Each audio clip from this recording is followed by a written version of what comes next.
అలాగే అమ్మవారికి 3 కన్నులు కూడా ఉంటాయి, త్రినేత్రురాలు. మామూలుగా అయితే 2 కన్నులతో అమ్మవారు దర్శనమిస్తూ ఉంటారు. మరి 3వ కన్ను అనేది దేనికి సంకేతం? ఫ్యూచర్ అంటే మన 6th సెన్స్ అంటాము. ఉమ్, ఉమ్.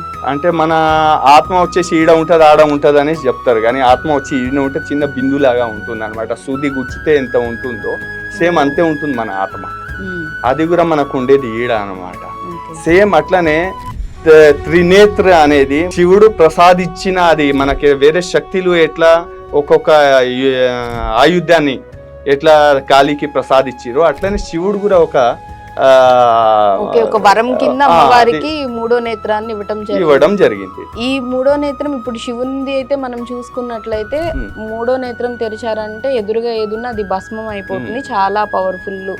ఆయన బాగా రౌద్రమైనప్పుడు మాత్రమే 3వ కన్ను తెరుచుకుంటారని అంటూ ఉంటారు. మరి కాళీమాత విషయానికి వచ్చి తీసే ఉంటుంది. కాళీమాతకి అట్లా ఏం లేదు, ఆల్రెడీ ఉగ్రలో ఎప్పుడైనా ఉగ్రంలోనే ఎక్కువ ఉంటుంది.